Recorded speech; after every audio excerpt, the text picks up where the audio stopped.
Bem-vindos ao nosso canal, onde mergulharemos nas profundezas dos mistérios antigos e exploraremos os enigmas que a Bíblia nos reserva. Prepare-se para uma jornada fascinante, enquanto desvendamos os segredos por trás dos seres mais misteriosos e intrigantes que habitam as páginas deste livro sagrado.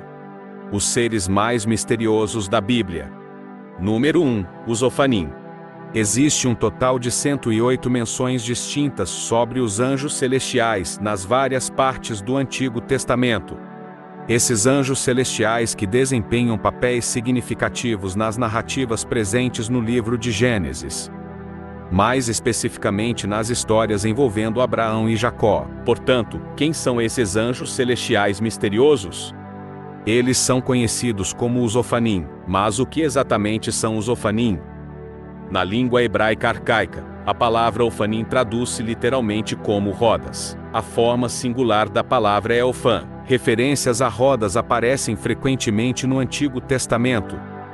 E o termo Ofanim pode ser interpretado como referente às rodas tradicionais de carros ou carruagens. Agora, quem era o profeta que teve essa visão extraordinária? Durante a conquista de Nabucodonosor em 597 a.C., Ezequiel estava entre os 10.000 indivíduos capturados em Jerusalém e muito provavelmente profetizou durante o exílio na Babilônia, entre os exilados estabelecidos em Tel Abib, às margens do rio Quebar. É nesse contexto que Ezequiel tem uma visão dos Ofanim. Importante notar que Ezequiel não estava no exílio quando teve o encontro divino. Deus aproveitou esse encontro para inaugurar o ministério profético de Ezequiel, apresentando-lhe uma visão verdadeiramente impressionante. Entender a natureza dos Ofanim, na visão de Ezequiel, é uma tarefa complexa que requer levar em conta toda a revelação divina. Deus escolheu revelar os segredos dos céus aos olhos temporais de Ezequiel. A descrição da visão inaugural de Ezequiel é uma das passagens mais desafiadoras de se traduzir em todo o Antigo Testamento. Nos primeiros versículos do capítulo 1 do livro de Ezequiel, ele começa relatando o contexto em que teve essa visão, afirmando: Ora, aconteceu quando eu tinha 30 anos de idade. Em um momento do 5º dia do 4º mês, enquanto eu me encontrava entre os exilados junto às margens do rio Quebar, na Babilônia, os céus se abriram e eu fui agraciado com visões divinas. Em uma ocasião posterior desse mesmo mês, correspondente ao 5º ano do cativeiro do rei Jeoiaquim, a mensagem do Senhor veio de maneira clara e específica ao sacerdote Ezequiel, que era filho de Buzi, na região dos caldeus, perto do rio Quebar, e ali, a mão do Senhor se manifestou sobre ele. Enquanto minha atenção estava fixada, eu testemunhei a aproximação de um vento tempestuoso proveniente do norte, acompanhado por uma vasta nuvem irradiando fogo incessante, e uma aura brilhante a cercava.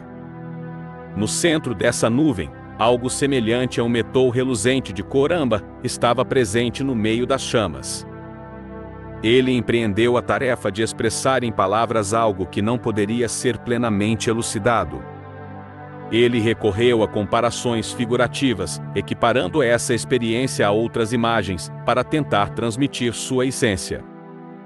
Ezequiel contemplou o que aparentava ser uma imponente massa de raios e chamas, movendo-se na direção norte. 4 formas luminosas estavam envoltas pela nuvem, cada uma emitindo uma luminosidade brilhante. Ainda que essas figuras parecessem ter semelhanças com humanos, elas definitivamente não possuíam natureza humana. Cada uma delas ostentava 4 faces distintas: uma face humana, uma face de leão, uma face de boi e uma face de águia. O profeta não fez o registro nominal dessas entidades em Ezequiel 1, onde sua narrativa se inicia. No entanto, no capítulo 10, elas são identificadas como querubins. Depois de ter vislumbrado os querubins, Ezequiel testemunhou a aparição das rodas, similares às rodas de carruagens. Um giroscópio oferece a analogia mais útil para compreender o que Ezequiel teve a oportunidade de observar. Ezequiel estava tentando descrever algo que tinha a capacidade de movimentar-se em qualquer direção, sem precisar virar. É importante notar que Ezequiel estava tentando explicar algo que ultrapassava a capacidade de descrição humana. No trecho de Ezequiel 1, versículos 15 a 21, ora, olhando eu para os seres viventes, observei que uma roda estava na terra, junto a cada um dos seres viventes, tendo 4 faces. A aparência das rodas e do que as sustentava lembrava a cor do berilo. Todas as 4 rodas tinham a mesma aparência, e pareciam estar interligadas, como se uma roda estivesse dentro de outra. Quando elas se moviam, podiam ir em qualquer uma das 4 direções, sem se desviarem. As rodas eram altas e impressionantes, com bordas repletas de olhos, ao redor de todas as 4. Quando os seres viventes se moviam, as rodas os acompanhavam. Quando os seres viventes eram elevados da terra, as rodas também se elevavam. Para onde o espírito queria ir, lá as rodas os conduziam, pois o espírito dos seres viventes estava nas rodas. Ezequiel prosseguiu explicando a interação constante entre as rodas e os querubins. As rodas se moviam na mesma direção dos querubins. Ele enfatizou que a presença do Espírito de Deus era visível em toda essa dinâmica. Além disso, Ezequiel percebeu a onisciência divina. Os muitos olhos que ele observou simbolizavam o conhecimento completo de Deus. Ele percebeu que Deus vê e sabe tudo. Este profundo livro começa com uma visão impactante. Ezequiel recebeu uma revelação divina acerca de 4 entidades celestiais. Nesta visão, Deus convoca o profeta para ser seu mensageiro e observador em relação aos hebreus exilados. Este episódio visionário marca o primeiro de 4 na narrativa do livro. Ezequiel descreve essa inicial visão em detalhes vivos. Ele recorreu a comparações para oferecer uma visão impressionante. A totalidade da cena, com suas imensas rodas, criaturas vivas, o fogo circundante e os olhos nas bordas das rodas, constituía uma imagem profundamente impressionante. É uma representação impactante da providência de Deus, que age constantemente, com precisão intrincada, sem falhas e sem atrasos. O que Ezequiel testemunhou ou descreveu neste relato é complexo de visualizar. Presumivelmente, é uma representação simbólica de uma majestosa carruagem com 4 rodas, transportando o trono divino. Cada elemento nesta imagem, desde as criaturas vivas até o trono de Deus, parece estar em contínua atividade e movimento. As rodas e seus mecanismos aparentemente podiam deslocar-se em todas as direções. Porém, seus movimentos não denotavam confusão ou desordem. A descrição de olhos múltiplos é semelhante à maneira como João descreveu os próprios querubins. A ideia transmitida é de uma sabedoria e compreensão excepcionais. Essa mesma característica é mencionada em relação aos Ofanim também em Ezequiel 10. Ezequiel deve compreender que a carruagem ou o trono nesta imagem divina estava em movimento. Nestes relatos, o trono de Deus é colocado sobre rodas, os Ofanim, e é impulsionado por 4 anjos celestiais. As rodas internas giravam em ângulos cruzados, permitindo que o trono se movesse em todas as direções, sem a necessidade de girar.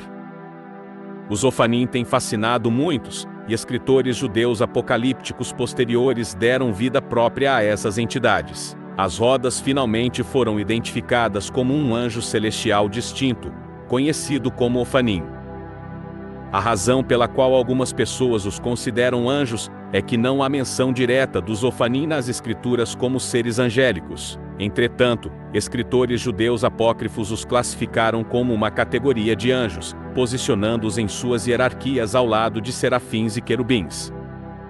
Devido às suas características únicas, seu poder sobrenatural e sua proximidade com o trono divino, além dos inúmeros olhos, se os Ofanim são ou não seres angelicais, ou se são simplesmente um meio de transporte multidimensional impulsionado pela energia divina, torna-se secundário. O que verdadeiramente importa é a função dos Ofanim em revelar a glória de Deus a Ezequiel, e a todos os crentes que, ao longo do tempo, leriam seu relato e experimentariam uma renovação em sua compreensão da majestade divina. O que as aparições dos Ofanim revelam sobre Deus, tanto em sua forma quanto em sua função, Os Ofanim apresentados na visão de Ezequiel demonstram o absoluto domínio divino sobre todo o universo. Assim como o Espírito de Deus guia os querubins, esse mesmo Espírito reside nos Ofanim. E os olhos que cobrem as rodas e os querubins simbolizam a onisciência divina. Deus é onisciente e onipresente. Deus consistentemente proporcionou a Ezequiel visões extraordinárias, que o levaram a comunicar de maneiras excepcionais, desde a visão de mãos e pergaminhos descendo dos céus, até as descrições de 4 abominações no templo, vinhas, águias, leões, ossos ressequidos e chamas.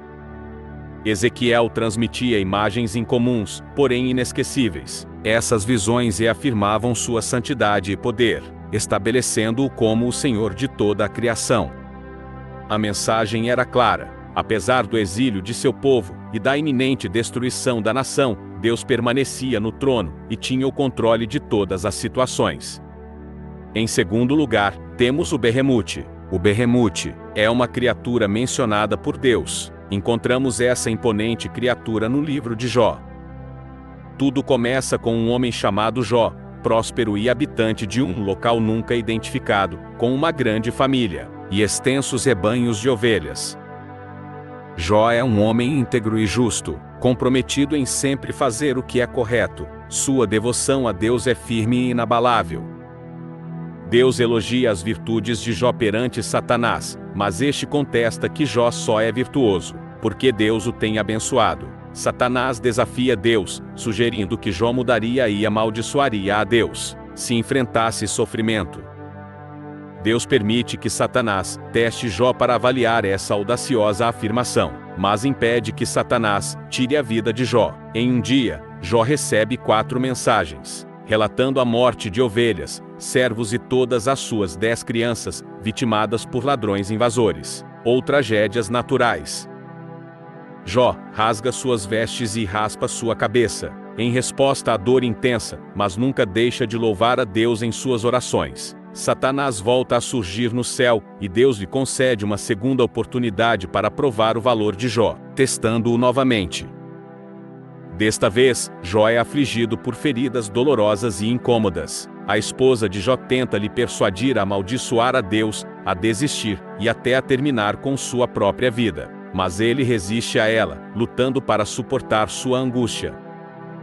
Jó é levado ao limite pela provação, e como resultado, ele experimenta ressentimento, ansiedade e medo. Ele expressa tristeza diante da aparente injustiça de Deus, ao permitir que pessoas más prosperem, enquanto ele e outras pessoas honestas sofrem. Jó deseja confrontar Deus e protestar contra essa situação, mas não consegue encontrar uma manifestação física de Deus. Finalmente, Deus decide intervir. Jó havia orado a Deus em 36 ocasiões, pedindo para falar com ele. Seu desejo é atendido neste momento.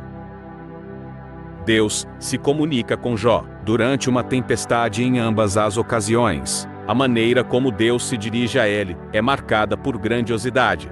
Deus enfatiza que é o Criador do universo e de tudo nele.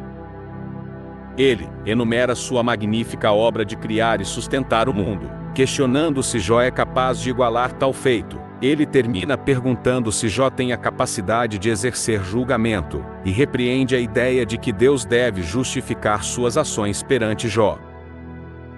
Jó é humildemente confrontado com a grandiosidade divina. Na segunda intervenção, Deus não fala mais de si mesmo como o Criador, mas de suas próprias criações. Em Jó, capítulo 40, versículos 15 a 24, observe agora o berremute, que eu fiz, assim como a você. Ele se alimenta de grama, como um boi. Perceba, sua força está em seus quadris, e seu poder reside nos músculos de seu ventre. Sua cauda se move como um cedro, os tendões de suas coxas estão entrelaçados.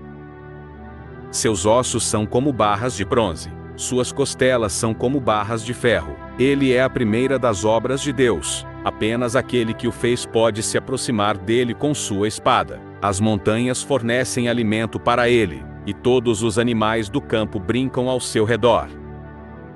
Ele se deita sob as árvores de lótus, num esconderijo de juncos e brejos. As árvores de lótus o cobrem com sua sombra. Os salgueiros perto do rio o cercam. mesmo que o rio se agite, ele permanece inabalável. Ele está seguro, mesmo que o Jordão flua em sua boca, mesmo que ele o agarre com armadilhas. Anteriormente, o enfoque estava mais voltado para o mistério da criação animal. No entanto, agora o foco muda para a sensação de temor e, ao mesmo tempo, a grandiosidade das criações divinas.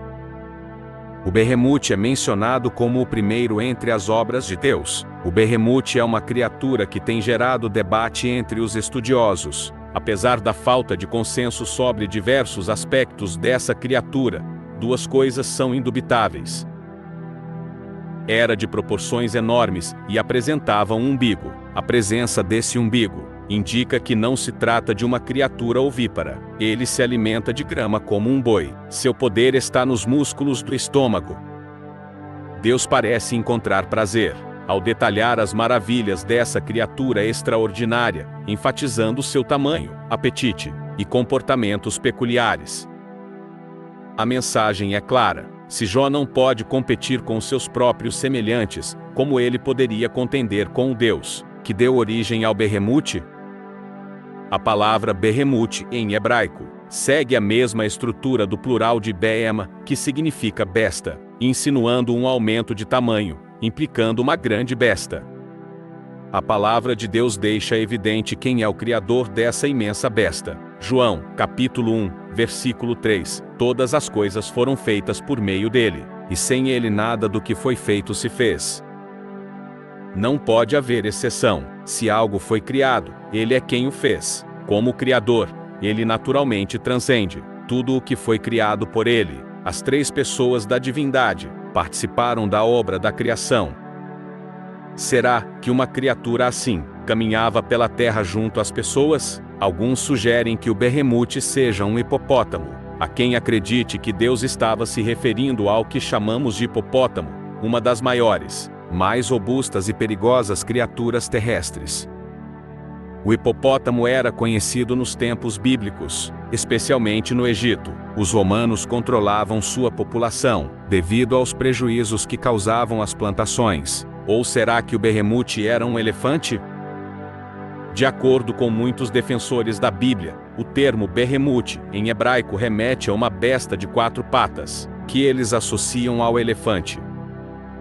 Aqueles que preferem a ideia do hipopótamo fazem isso porque Jó, capítulo 40, versículo 23, menciona a imensa boca do Berremute, que bebe as águas do poderoso rio Jordão. No entanto, essa teoria levanta duas preocupações. Primeiro, o livro de Jó descreve o Berremute com uma cauda grandiosa que se move como um cedro. Os elefantes têm caudas pequenas e fracas, semelhantes às dos porcos.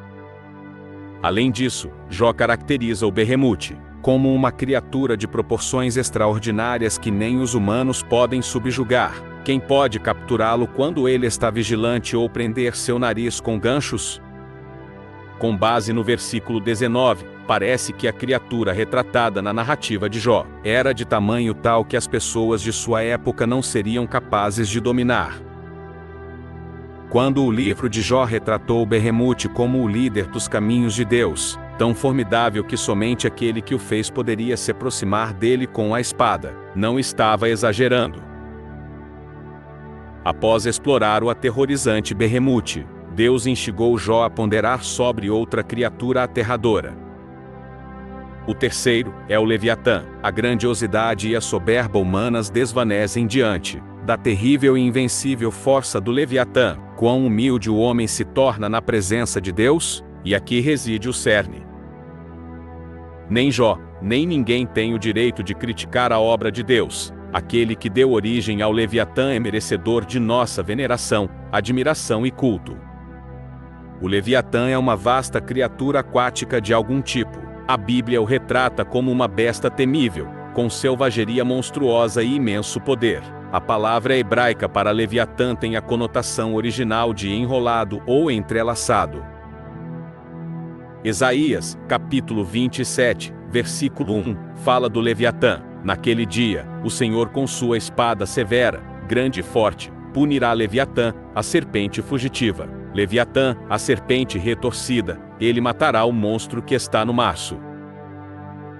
O que quer que essa criatura marítima seja ou tenha sido, sua força e selvageria eram amplamente conhecidas. O Antigo Testamento contém várias referências ao Leviatã. Conforme a maioria dessas passagens, o Leviatã é uma criatura real que as pessoas tinham conhecimento, embora mantivessem distância, e somente sabiam dele por reputação, não por visão. No Salmo 104, versículos 25 a 26, Deus é louvado como aquele que formou o habitat do Leviatã, este vasto e amplo mar, onde se agitam inúmeros seres vivos, pequenos e grandes.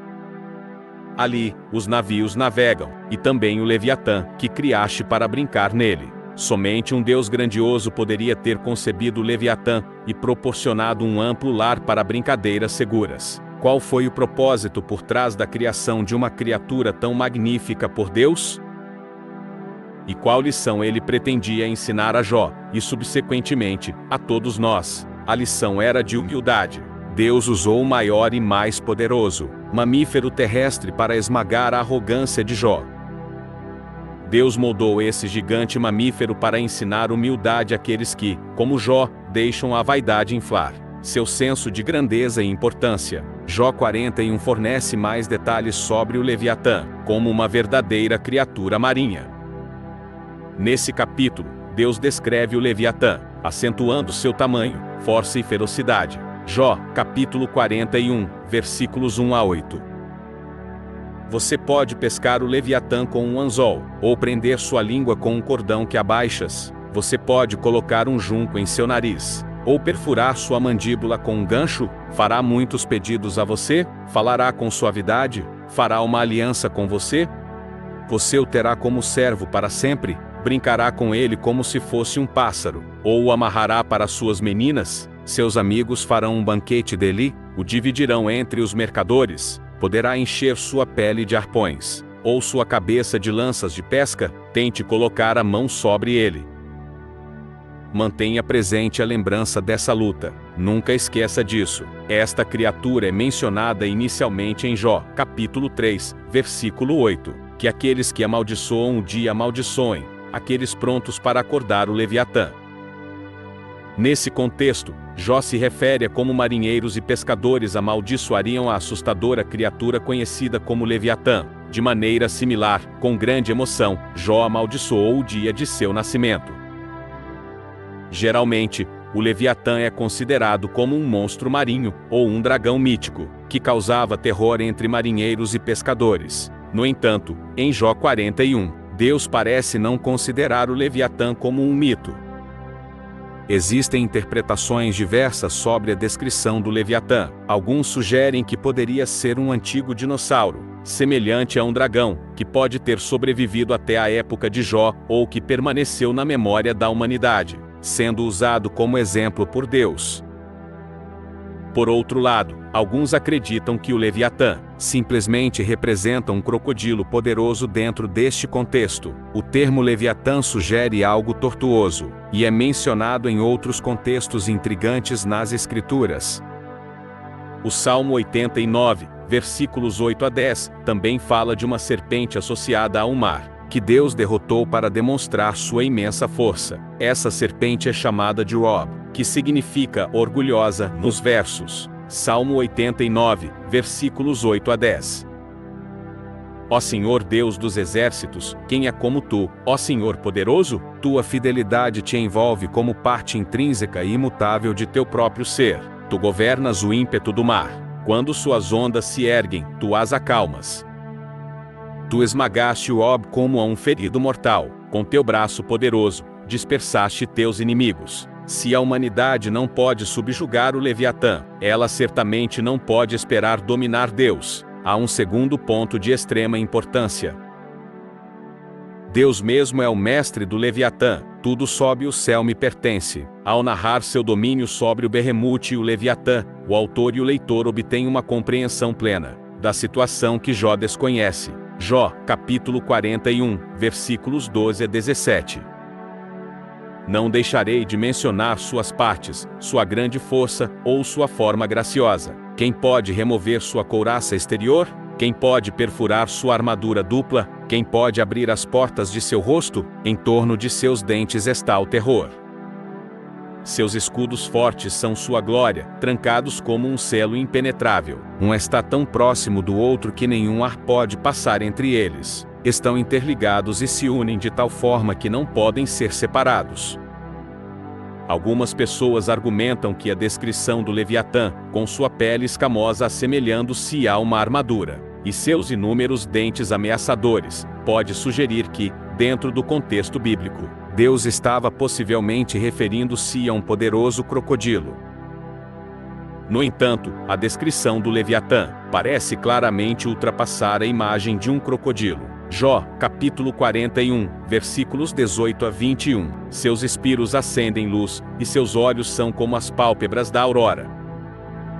De sua boca saem raios luminosos, centelhas de fogo saltam. A fumaça sai de suas narinas como o vapor de uma panela fervente juncos a arder. Sua respiração acende brasas, e uma chama jorra de sua boca. Jó, capítulo 41, versículos 22 a 34. Em seu pescoço reside a força. Diante dele, o terror salta. As dobras de sua carne estão firmemente unidas, imóveis sobre ele. Seu coração é sólido como uma pedra, firme como a pedra de um moinho inferior. Quando ele se ergue, os fortes tremem. Diante de seus rugidos, eles ficam perplexos. A espada que o atinge não prevalece, nem a lança, o dardo ou o projétil. Ele considera o ferro como palha e o bronze como madeira podre. A flecha não o faz ecoar, as pedras das fundas são para ele como palha. Os bastões afiados são considerados gravetos. Ele zomba do barulho da lança. Ele tem pedaços de cerâmica pontiagudos. Ele espalha o lodo como um trilho. Ele faz as profundezas ferverem como uma panela, torna o mar como um frasco de perfume. Atrás dele, ele deixa um rastro cintilante. Parece que as profundezas têm cabelos grisalhos. Nada na terra é semelhante a ele. Ele foi feito sem temor. Ele vê tudo o que é alto. Ele é o rei de todos os filhos do orgulho. Na descrição final detalhada do Leviatã, Deus usou uma linguagem que estabeleceu um vínculo entre a figura do Leviatã e Satanás. Jó foi orientado por Deus a contemplar essas criaturas invencíveis. Deus conclui suas observações a Jó, sem, no entanto, revelar a ele a história subjacente. Jó foi mantido no escuro, sobre o desencadeamento de sua crise. Apesar de sua ignorância quanto à narrativa completa, Deus transmitiu a Jó sua grande vitória sobre o Leviatã, que, simbolicamente representava Satanás, oferecendo a Jó segurança para o passado, o presente e o futuro.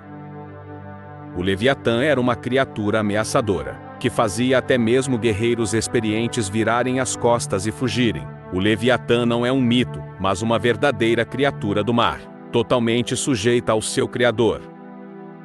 Toda a natureza glorifica a Deus, e essas duas criaturas magnificentes também honram a Deus. Isaías, capítulo 43, versículo 20. As criaturas selvagens me honram, os chacais e as corujas, pois eu provoco água no deserto e riachos na terra seca, para dar de beber ao meu povo, ao meu escolhido. A força de qualquer ser vivo, inclusive desta criatura, tem origem em Deus, que é, portanto, a fonte última de poder, contra a qual não podemos contender. Deus é capaz de nos instruir e se comunicar conosco, por meio do mundo natural. Número 4. Os Nefilim. As origens dos anjos se diferenciam das dos seres humanos. Eles foram criados em momentos e com propósitos distintos. Entretanto, as Escrituras indicam que parte dos anjos caídos, liderados por Satanás, não manteve sua posição adequada ao se materializar e interagir com humanos, de maneiras que os anjos não deveriam.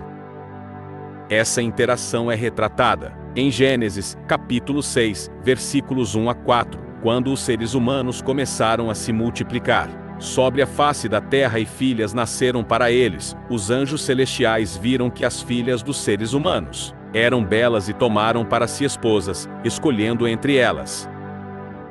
Então o Senhor disse: meu espírito não permanecerá com o homem para sempre, porque ele também é carne. Seus dias serão limitados a 120 anos.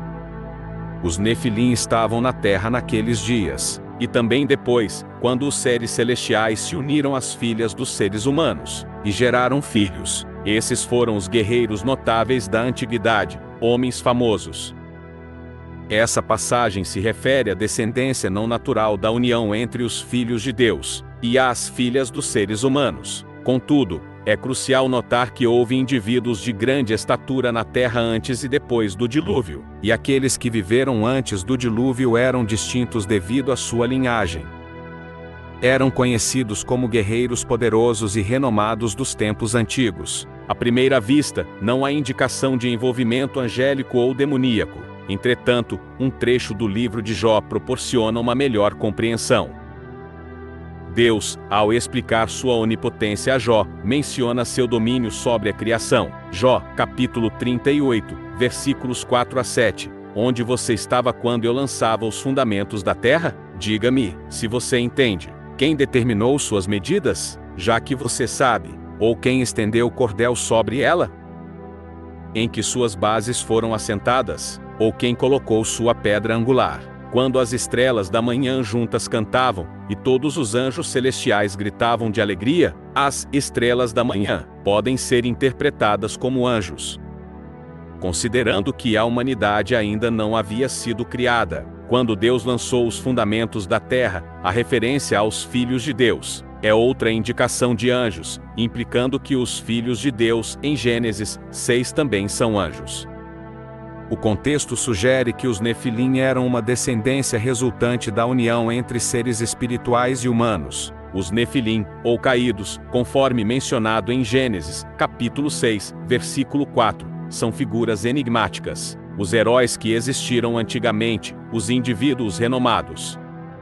O texto não esclarece a origem dos Nefilim. Ele simplesmente afirma que os Nefilim estavam na terra naqueles dias e também depois, quando os filhos de Deus tomaram as filhas dos homens e geraram filhos com elas.